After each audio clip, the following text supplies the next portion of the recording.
નમસ્કાર.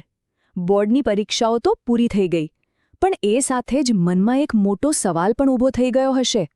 કોલેજ એડમિશનનું શું? પણ હવે કોઈ ચિંતા કરવાની જરૂર નથી. ચાલો આ આખી પ્રોસેસને એકદમ સિમ્પલ રીતે સમજી લઈએ. હાશ, પરીક્ષા પતી ગઈ. પણ હવે શું કરવું? કઈ કોલેજમાં જવું? એપ્લાય કેવી રીતે કરવું? આ બધા સવાલો લગભગ દરેક વિદ્યાર્થી અને એમના માતાપિતાના મનમાં ચાલતા જ હોય છે. તો આ બધી મૂંઝવણનું એક જ જવાબ છે, અને એ છે GCAS પોર્ટલ.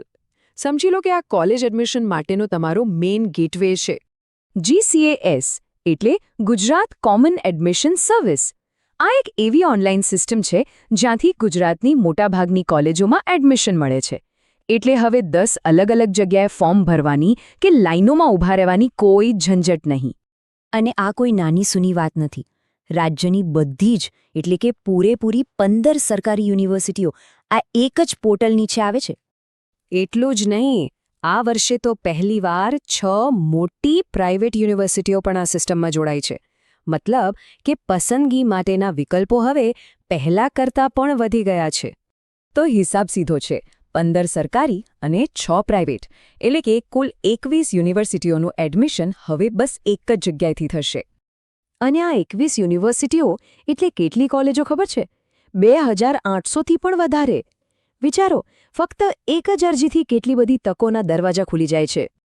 ઓકે, તો આ વર્ષે નવું શું છે?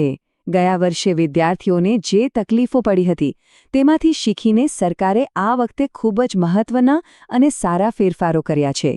ગયા વર્ષે જે 32 એડમિશન રાઉન્ડની લાંબી અને ગૂંચવણભરી પ્રોસેસ હતી એને હવે ભૂલી જાઓ. આ વર્ષે બધું જ સિમ્પલ કરી નાખ્યું છે અને એડમિશન માટે રાખ્યા છે ફક્ત 3 રાઉન્ડ. આ ફેરફાર પાછળનો હેતુ એકદમ સ્પષ્ટ છે. એડમિશનની આખી મુસાફરીને સહેલી, ઝડપી અને બિલકુલ ટેન્શન ફ્રી બનાવવી. તો પછી આ પ્રોસેસ કામ કેવી રીતે કરશે? તમારે બરાબર શું કરવાનું છે? ચાલો સ્ટેપ બાય સ્ટેપ આખી વાત સમજીએ. જુઓ, પ્રોસેસ એકદમ સિમ્પલ છે. પહેલું સ્ટેપ 1 એપ્રિલથી ક્વિક રજિસ્ટ્રેશન કરવાનું છે. બીજું સ્ટેપ પછી શાંતિથી બોર્ડના રિઝલ્ટની રાહ જોવાની છે.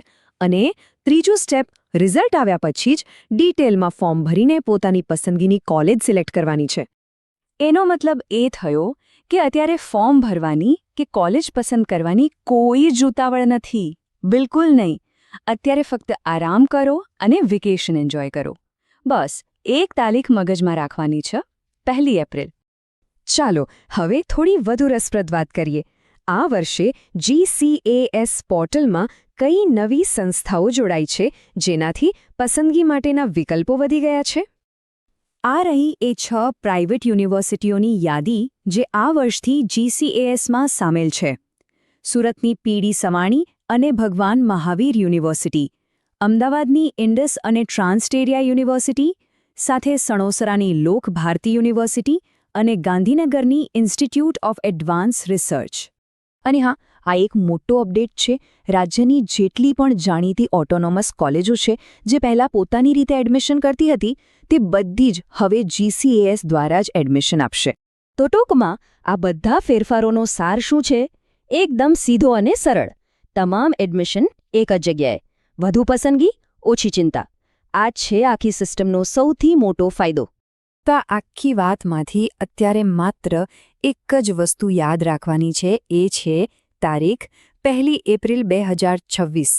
આ દિવસે ક્વિક રજિસ્ટ્રેશન શરૂ થશે. બસ. હવે એડમિશન કેવી રીતે લેવું એની ચિંતા તો દૂર થઈ ગઈ, બરાબર ને? તો હવે અસલી સવાલ પર ધ્યાન આપવાનો સમય છે.